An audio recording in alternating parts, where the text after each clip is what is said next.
are back in the Al White Ford Lincoln studio.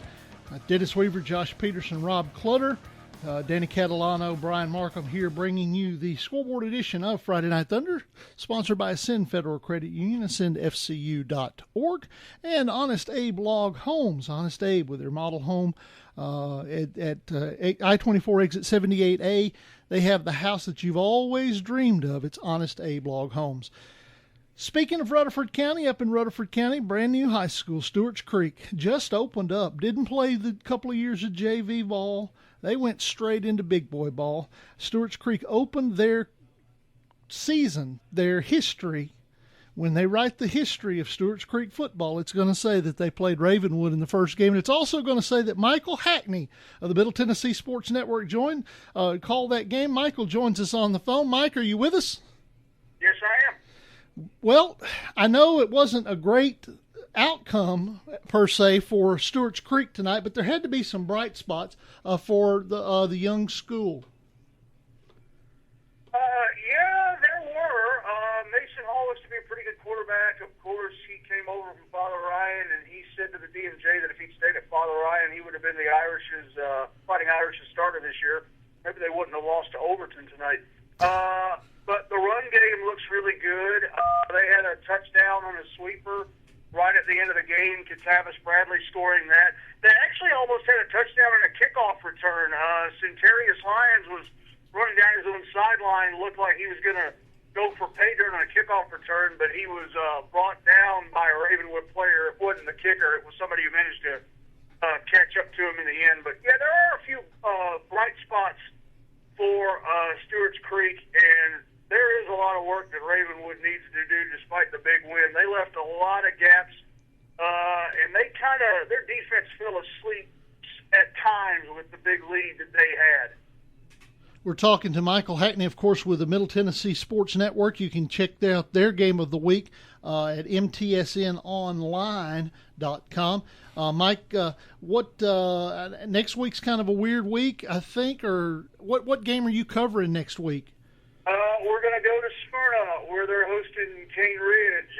Cane Ridge coming off their first ever playoff appearance. Smyrna coming off a season where they only won one game, and they got a big game against Laverne tomorrow night. I'll be there watching that just to scout one of the teams that I'll be covering next week. And I told you in the pregame show my goal was to do my postgame drive from my house. Well, I'm in my driveway, so it counts. Yeah, we're going to say mission accomplished. Yeah. They even did like 2 minutes before 9 o'clock. It was a very quick game. Yeah, and I guess with the running clock, it was pretty easy to do. We're talking to Michael Hackney with the Middle Tennessee Sports Network. Of course, Stewart's Creek and head coach David Martin. He a longtime coach up at Good Pasture. He's been rumored to taking the job at Lipscomb and might still do that next season. But what did you have a chance to talk to him tonight or during the week? And what's his outlook on the season?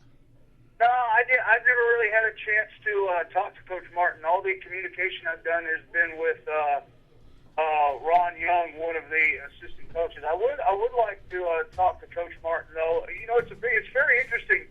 They talked about the new head coach at Lebanon and how he was how long he had gone with that program in Kentucky. David Martin is 61 years old, and all that he accomplished in over 2 decades at Good Pasture.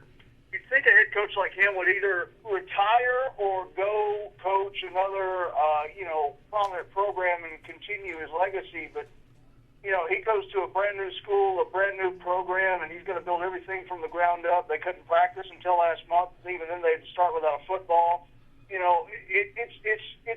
It's a pretty interesting story for a 61-year-old man to start fresh, especially someone as accomplished as David Martin was. Well, he must have just wanted to order equipment and lay out practice fields. That's the only thing I can figure.